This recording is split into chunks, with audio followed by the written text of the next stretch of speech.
Terri Keaton, and it is a privilege and honor to be asked to speak to you guys from Matt's Mission today. They asked me to come here and give you a little experience, strength, and hope, so that's what I'm going to try and do. So let me start by where I came from. I came from a lifestyle of drugs and alcohol. I grew up very young, learning how to numb out feelings. Like most, my story, I came from a lot of dysfunction, physical, mental, spiritual, emotional, sexual abuse. You name it, I lived through it. I don't need to go into the details. My story is just like everybody else's. I grew up thinking partying was a way of life. And I remember very young when I was smoking weed, around 7 years old, and my mother's friends would laugh at me and my brother, that we got attention. So I started young, learning what behaviors, how to seek out attention. But I always felt something missing. I felt a sense of a family missing, a sense of love.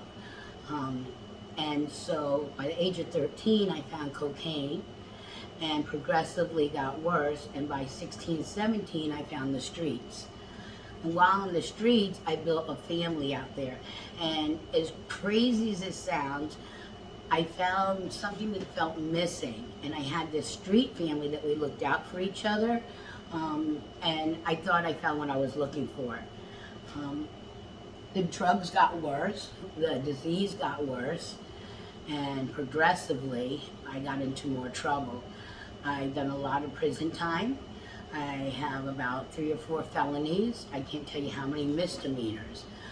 But I want to bring you quickly to my last felony. My partner out in the streets that I did things with, we always looked out for each other. She died in a hotel room the last night I was out there while we were using. And I didn't call the police, I left her, as I know many people have in their disease. And I went to the streets, and I went to the streets very angry, and drugs no longer were working for me or taking my feelings away. While I was out there, the police pulled me over. They tried to arrest me for her body being in the hotel room, and I fought with the officers, and I always carried a gun on me. So I fought with them, and I got arrested for a felony for battery on law enforcement with a firearm. And I found myself in a murder block, somewhere I've never been. While I was in that block, I heard the women talking about that they're there for life and how they're writing appeals to try and get away from their life sentence. And I thought, how did I get here? Now, I never believed in God. I always felt, why did God let all these bad things happen to me as a little girl? So I didn't think God was real. But somewhere in the middle of the night, I was crying. And I remember saying, why did you do this to me, God? And this voice came, and it said, you have a son out there, and he needs you. And I didn't do this to you, I protected you. And as crazy as that sounds, the next day, all I thought about is getting out of Florida. So I planned, I hustled while I was in prison, and I saved every dime I got, and got a one-way plane ticket up north. And when I was on my way up here, I thought, oh, maybe I'll find a new street family and good drugs. And today I tell people, my plan always got me in the worst places. And I know it was God's plan and not mine. I got here, I met a good family. They told me I had a thinking problem, and they put me in a program, and it was my first program. While I was there, all I could think about is wanting the streets. I didn't feel safe in society. I didn't feel safe around your normal people. I felt safe on the streets, and that's all I knew. And there was a gentleman there, and he said to me, if you still want to go back to the streets, in 3 days, I'll give you a plane ticket. So I said, okay, bet. And he left work on a Friday and came back on a Monday and said, do you still want to go? And I don't know what happened, but that thought left. And I learned that, give yourself 3 days when you're trying to make a decision. Any bad thought or feeling, if you don't act on it, in 3 days can change. And that's when I learned feelings aren't facts. I started doing some work on myself, and I soon found out what I thought was love was not love, but it was me looking to fill a void inside of me, and I didn't know how to do that. And I started doing some real work on myself. From that treatment center, I went to another one, And I realized how broken I was. And I like to tell people today that I know God takes broken people and does big things with them. I have 21 years clean today. And to tell you that life has been great, that wouldn't be the truth. Life has gotten different many a times.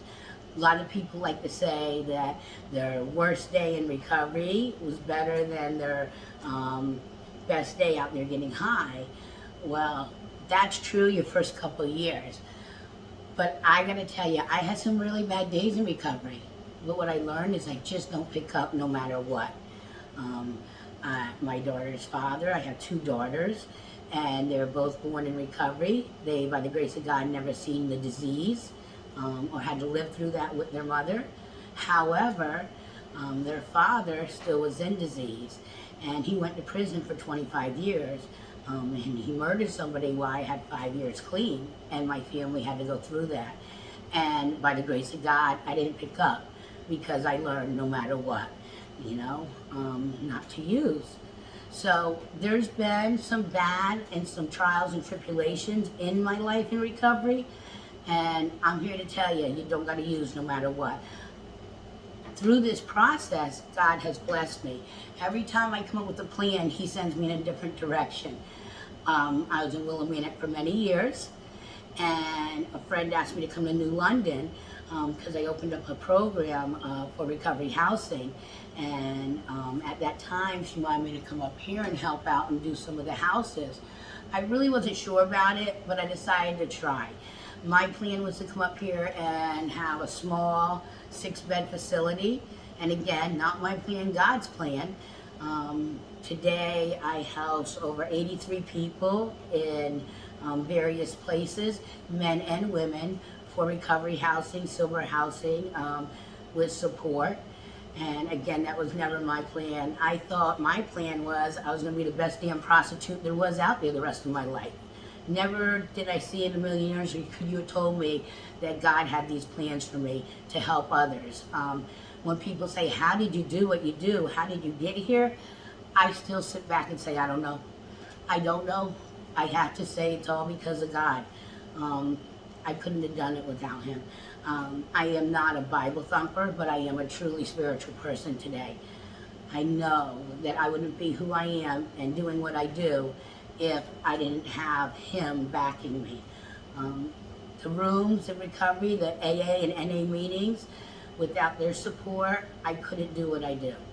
I know that we all have our own pathways and journeys to recovery, and I always tell people, I don't care what your pathway or journey is, just do it.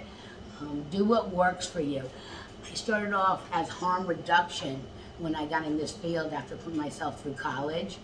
And me and a guy named Mark Jenkins used to go out, and we used to go out in the streets before it was known as harm reduction or MAT treatment, and try and save people when we had just a little bit of time clean. And now today it's a huge thing. So I've always practiced harm reduction in my facilities.